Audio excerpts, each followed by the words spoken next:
Hi, it's me again with Corel tips and tricks. And over the years, I've shared many of these crosses, and I just made a new one yesterday. I used to have these files on Facebook, and they're still on Facebook, but I can't get into my own Facebook Corel Draw Help Facebook page because somebody changed my. Not only did they change my password, they changed my email. So, if you would like these files, they're pretty cool. I've used this one the most. You just put the person's name in there. This one people really like. Well, in this one, you do run it a little different. You run it twice, or I do. I run the names and cut out at 50 speed at 100 power to get it really deep. And I take it out of the laser and I sand it. Then I put it back and I run the Jesus face at 400 dots per inch at 70 speed. And it just kind of gives a light shadow even over the wordage. But I just did this yesterday and I thought I'm going to share this. So if you'll email me to that email address, tell me what version of Corel you have so I can send you the right version. And even if it's just another shout out if you need help with anything, email me. So I thought I'd show how I did this. I did just this morning. A little bit different, but pretty cool. So you'll have all these in the new file and how I did that. First of all, this is just a text. I'm going to go to object and break the text apart so I have two words. I'm going to go and take both of them and I'm going to left click, right click. And you see that the internal lineage or lines of the text would be detrimental so we didn't do anything. So I'm going to just do one word at a time. I'm going to go to object and break it apart, go to object and convert it to a curve. And when I do that, the weld window opens up and I can weld it. It'll get rid of those internal. So I do one word at a time just so I can kind of watch it and see. You could do the whole thing at one time, but grab it and all, turn it into a curve because that way it's not a text anymore. And then you could weld it. So now we're ready to go. And on most things like this, you want all the fonts together. But in this case, you really don't have to. Like these letters aren't going to be joined, but I'm going to show you how you could kind of do that. We're actually going to move this down. Well, you know what we could do? Let's break that curve apart and move that part.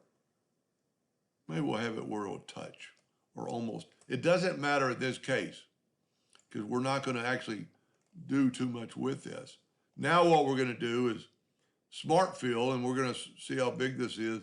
Doesn't matter how big it is when you start. It's 12 inches. Let's make our nudge factor. Well, let's make it a little bit smaller to begin with because it's going to have to be pretty small. So now we got 5-inch nudge. And I'm going to take the smart fill tool and fill that in. Nudge it over. Fill it in, nudge it over, fill it in, nudge it over. And you can see the letters. Well, let me back up here. I did not weld this last letter.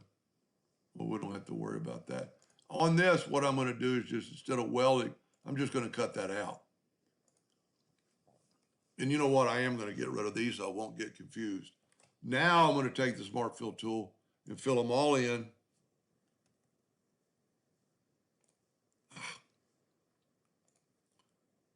I hit a second button. Sorry about that. Just trying to fill up the whole page because I had the Smart Fill tool. So just back up. So Smart Fill all the letters. See, it did those letters together. And we need them filled because we're going to use them here in a second. And we don't forget about that.